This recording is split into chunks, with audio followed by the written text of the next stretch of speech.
ನಮಸ್ಕಾರ ಸ್ನೇಹಿತರೆ, ನಾನು ಮಾರುತಿ ಬಣ್ಣಗೋಳ್. ನೀವು ನೋಡ್ತಾ ಇರೋದು 24. ಎಜುಕೇಷನ್ ಆಫೀಸರ್ ಹಿಡಿದು ಇವರು ತಮ್ಮ ಮನಸ್ಸಿನ ಸಾಕ್ಷಿಯಾಗಿ ಕೆಲಸ ಮಾಡ್ತಿದ್ರು ಅಂತಂದರೆ ಶಾಲೆಗಳು ಉಳಿತವೆ, ಮಕ್ಕಳು ಹೆಚ್ಚು ಬರ್ತಾರೆ. ಆದರೆ ಸರ್ಕಾರಿ ಶಾಲೆಗಳು ಬಿಟ್ಟು ಪ್ರೈವೇಟ್ ಶಾಲೆಗಳು ಭಾಳ ಹೆಚ್ಚಾಗ್ತಾ ಇದ್ದಾವೆ. ಅಲ್ಲಿ ಕಮರ್ಷಿಯಲ್ ಹೆಚ್ಚು ನಡೆದಿದ್ದರಿಂದ ನಮ್ಮ ಕನ್ನಡ ಶಾಲೆಯಲ್ಲಿ ಓದಿಸುವಂಥ, ಪ್ರಾಥಮಿಕ ಶಾಲೆಯಲ್ಲಿ ಓದಿಸುವಂಥ ಗುರುಗಳು ಕೂಡ ತಮ್ಮ ಮಕ್ಕಳನ್ನು ಪ್ರೈವೇಟ್ ಶಾಲೆ ಹಾಕಿಸಿದ್ರು ಅಂದರೆ ಸರ್ಕಾರದ ಶಾಲೆಗಳು ಉಳಿದು ಭಾಳ ಕಷ್ಟ ಆಗ್ತದೆ. ಹೀಗಾಗಿ ಎಲ್ಲ ಜನಪ್ರತಿನಿಧಿಗಳು ಜೊತೆಗೆ ಸರ್ಕಾರದ ಅಧಿಕಾರಿಗಳು ಹಾಗೂ ಶಾಲೆಯ ಸಿಬ್ಬಂದಿ ತಮ್ಮ ಮಕ್ಕಳನ್ನು ತಾವು ಕಲಿಸುವಂಥ ಪ್ರಾಥಮಿಕ ಶಾಲೆಯಲ್ಲಿ ಹಾಕಬೇಕು.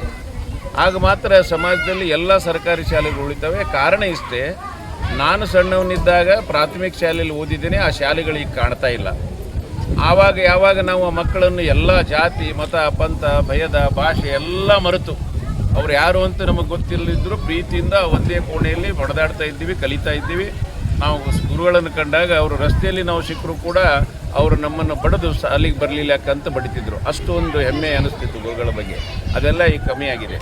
ಆ ಕಮ್ಮಿಯಾದ ಇಂಥ ಸಂದರ್ಭದಲ್ಲಿ ಈ ಒಂದು ಪರಿವಾರ, ಮದನ್ ಕುಮಾರ್ ಫೌಂಡೇಶನ್ ಪರಿವಾರ ಮುಂದೆ ಬಂದು ಮಕ್ಕಳನ್ನು ಹಿಂದಿನ ಇತಿಹಾಸವನ್ನು ನೆನಪು ಮಾಡಿಕೊಟ್ಟು ನೀವು ಕಲೀರಿ, ನಾವು ಇದ್ದೀವಿ ಅಂತ ಹೇಳ್ತಾ ಇದ್ದದ್ದನ್ನು ನಮಗೆ ಹೆಮ್ಮೆ ಅನ್ನಿಸ್ತದೆ. ಹೀಗಾಗಿ ಅವರೇ ನಮಗೆ ಕಲಿಸ್ಕೊಟ್ರು. ಇವತ್ತು ನೀವೆಲ್ಲ ನಾಯಕರು ಈ ಸಮಾಜಕ್ಕೆ ಬೇಡ, ನಮಗೆ ಬೇಕಾದದ್ದು ಸೇವಕರು ಅಂತ ಸಮಾಜನೇ ಬಯಸ್ತಾ ಇದೆ. ಅದು ನಾಯಕರು ಬಯಸ್ತಾ ಇಲ್ಲ, ಇವತ್ತು ಸಮಾಜ ಸೇವಕರನ್ನು ಬಯಸ್ತಾ ಇದೆ. ಜನರು ಕೂಡ ಜಾಣರಾಗಬೇಕು. ಕೇವಲ ಆ ಯೋಜನೆ ಈ ಯೋಜನೆ ಮತ್ತು ಇಲೆಕ್ಷನ್ ಪೂರ್ತಿ ನಮ್ಮ ಸಮಾಧಾನ ಮಾಡಿ ಓಟು ತಗೊಳ್ಳುವಂಥವ್ರ ಬಗ್ಗೆ ಎಚ್ಚರಿಕೆ ಇರಬೇಕು. ಅವ್ರು ಯಾವ ರೀತಿ ಬೆಳೀತಾರೆ ಅನ್ನೋದು ಕಣ್ಣು ತೆಗೆದು ನೋಡಬೇಕು ಸಮಾಜ. ಇನ್ನು ಬರುವಂಥ ದಿವಸದಲ್ಲಿ ಯುವಕರು, ಪ್ರಾಮಾಣಿಕರು, ತಾವೇ ತನ್ನ ಸ್ವಂತ ದುಡಿದು ಸಮಾಜಕ್ಕೆ ಸೇವೆ ಮಾಡುವಂಥವ್ರನ್ನು ಗುರುತಿಸಿ ಅವರು ಪ್ರತಿನಿಧಿಯಾಗಿ ಮುಂದೆ ಬಂದರೆ ಮಾತ್ರ ಈ ಸಮಾಜ ಉಳಿತದೆ. ಇಲ್ಲಾಂದರೆ ಈ ಸಮಾಜ ಉಳಿಯಲ್ಲ ಮತ್ತು ಇಂಥ ಶಾಲೆಗಳು ಉಳಿಯಲ್ಲ ಅನ್ನೋದು ಅನಿಸಿ ನಾನಿವತ್ತು ಆ ಉದ್ಘಾಟನೆ ಪ್ರಸಂಗದಲ್ಲಿ ಹೇಳಬೇಕಾಯಿತು. ಹೀಗೆ ನೀವು ಕೂಡ ಮಾಧ್ಯಮದವರಿಗೆ ನಾವು ವಿನಂತಿ ಮಾಡಿಕೊಳ್ತೀನಿ, ಸತ್ಯದನ್ನೇ ಹೆಚ್ಚು ಪ್ರಚಲಿತ ಮಾಡಿ. ಸತ್ಯವನ್ನು ಹೆಚ್ಚು ಪ್ರಚಲಿತ ಮಾಡಿದರೆ ಇನ್ನೊಬ್ಬರಿಗೆ ಉದಾಹರಣೆ ಆಗ್ತೀವಿ. ಆವಾಗ ಸಮಾಜದಲ್ಲಿ ಇನ್ನೂ ಅನೇಕ ಜನ, ನಮ್ಮಂಥ ಸಾಮಾನ್ಯ ಜನರು ಕೂಡ ಬಂದು ನಾನು ಸೇವೆ ಮಾಡಬೇಕೆಂಬ ಭಾವನೆ ಬರ್ತದೆ. ಇವತ್ತು ಯಾವ ರೀತಿ ಮದನ್ ಕುಮಾರ್ ಪರಿವಾರ ಬಂದಿದೆಯೋ ಹಾಗೆ ಇನ್ನೂ ಅನೇಕ ಪರಿವಾರಗಳು ಕಾಯ್ತಾ ಇದ್ದಾವೆ. ಆದರೆ ಅವರಿಗೆ ಯೋಗ್ಯ ಸ್ಥಳ ಸಿಗ್ತಾ ಇಲ್ಲ ಮತ್ತು ಜನ ಸಿಗ್ತಾ ಇಲ್ಲ. ಹೀಗಾಗಿ ಸಮಾಜ ಸೇವೆ ಮಾಡಲಿಕ್ಕೆ ಸಾಕಷ್ಟು ಜನ ಮುಂದೆ ಬರ್ತಾ ಇದ್ದಾರೆ. ಆ ಮುಂದೆ ಬರುವವರಿಗೆ ಮಾಧ್ಯಮದವರು ದಾರಿದೀಪ ಆಗಲಿ ಅಂತ ನಾನು ನಿಮ್ಮನ್ನು ಕೇಳ್ಕೊಳ್ತೀನಿ. ಮದನ್ ಕುಮಾರ್ ಫೌಂಡೇಶನ್ದವರು ಯಾವ ರೀತಿ ಕಾರ್ಯ ಮಾಡಬೇಕು ಅಂದರೆ, ಮೊಟ್ಟ ಮೊದಲು ಮಕ್ಕಳ ಅವಶ್ಯಕತೆಗಳನ್ನು ನೋಡಬೇಕು. ಜೊತೆಗೆ ಅಲ್ಲಿ ಸಿಬ್ಬಂದಿ ಎಷ್ಟು ಚಾಕುಚಕ್ಯತೆಯಿಂದಿದ್ದಾರೆ ಅಂತ ನೋಡಬೇಕು. ಮತ್ತು ಅಲ್ಲಿ ಕೊರತೆ ಏನಿದೆ, ಮಕ್ಕಳು ಯಾಕೆ ಬರಲ್ಲ ಅನ್ನೋದನ್ನು ಅವರೆಲ್ಲ ನೋಡಲಿಕ್ಕಾಗಲ್ಲ. ಯಾಕೆಂದರೆ ಸರ್ಕಾರಿ ಶಾಲೆಯ ಸಿಬ್ಬಂದಿನೇ ಅದರ ಜವಾಬ್ದಾರಿ ಇರ್ತದೆ. ತಮ್ಮ ಮಕ್ಕಳನ್ನು ಹೆಚ್ಚು ಮಾಡಿಕೊಳ್ಳುವಂಥ ಸಂಖ್ಯೆನೂ ಅವ್ರದ್ದೇ CDP ಅಂತಿದ್ದಾರಲ್ಲ, ಅಲ್ಲಿದ್ದಾರಲ್ಲಿ CDP. ಈ ಸಂಪನ್ಮೂಲ ವ್ಯವಸ್ಥೆ ಮಾಡುವಂಥ ಅಧಿಕಾರಿಗಳು ಇವತ್ತು ಸರ್ಕಾರ ಅವರಿಗೆ ಪಗಾರ ಕೊಡ್ತಾ ಇದೆ. ಅನೇಕ ಜನ, ನಾನೇ CM ಪೊಲಿಟಿಕಲ್ ಸೆಕ್ರೆಟರಿ ಇದ್ದಾಗ, ದಿಲ್ಲಿ ವಿಶೇಷ ಪ್ರತಿನಿಧಿ ಇದ್ದಾಗ ಎಷ್ಟೋ ಸಮಸ್ಯೆಗಳು ಕ್ಯಾಬಿನೆಟ್ನಲ್ಲಿ ನಾವು ಚರ್ಚೆ ಮಾಡ್ತಾ ಇದ್ದೀವಿ. ನಾನು ಆ ಜಾಗದಲ್ಲಿ ಕೂತು ಬಂದವನಿದ್ದೀನಿ. ಹೀಗಾಗಿ ನಮ್ಮ ಕರ್ತವ್ಯವನ್ನು ಏನು ಅನ್ನೋದನ್ನು ಇಲ್ಲಿ ಸರ್ಕಾರಿ ಶಾಲೆಯಲ್ಲಿ ಕಲಿಸುವಂಥ ಗುರುಗಳಾಗಲಿ ಮತ್ತು ಅಲ್ಲಿ ಅಧಿಕಾರಿಗಳಾಗಲಿ ತಿಳ್ಕೊಂಡ್ರು ಅಂದರೆ ಇಲ್ಲಿ ಮಕ್ಕಳ ಕೊರತೆ ಆಗಲ್ಲ. 15 ಮಕ್ಕಳು ಇಷ್ಟು ದೊಡ್ಡ ಪ್ರಣಾಂಗಣದಲ್ಲಿ 15 ಮಕ್ಕಳು 10-20 ಕೂಲಿ ಅಂದರೆ ಇಲ್ಲಿ ಕಲಿಸಲಿಕ್ಕೆ ಬರುವಂಥ ಗುರುಗಳು 15, ಮಕ್ಕಳು 15, ಏನು ಕಲಿಸೋದಾಗ್ತದೆ? ಸೊ ಹೀಗಾಗಿ ಯಾಕೆ ಬರಲ್ಲ ಅನ್ನೋದು ನಾವು ಸರ್ಕಾರವನ್ನು ಆತ್ಮಾವಲೋಕನ ಮಾಡ್ಕೊಳ್ಬೇಕಲ್ಲ. ಇಲಾಖೆಗೆ ಏನಾದರೂ ಕೌನ್ಸಿಲಿಂಗ್ ಅವಶ್ಯಕತೆ ಇದೆಯಾ ಅಂತ? ಇಲಾಖೆಗೂ ಸ್ವತಃ ಕೌನ್ಸಿಲಿಂಗ್ ಅವಶ್ಯ, ಶಿಕ್ಷಣ ಮಂತ್ರಿಗಳಿಗೂ ಕೌನ್ಸಿಲಿಂಗ್ ಅವಶ್ಯ ಇದೆ. ಶಿಕ್ಷಣ ಮಂತ್ರಿಗಳು ಸ್ವತಃ ಜವಾಬ್ದಾರಿಯುತವಾಗಿ ಈ ಕೆಲಸ ಮಾಡಬೇಕು. ಒಳ್ಳೆ ಕೆಲಸ ಮಾಡಿದರೆ ನಾವು ಎಲ್ಲರೂ ಹೊಗಳ್ತೀವಲ್ಲ, ವಿರೋಧ ಪಕ್ಷದಲ್ಲಿರಲಿ ಯಾರೇ ಇರಲಿ.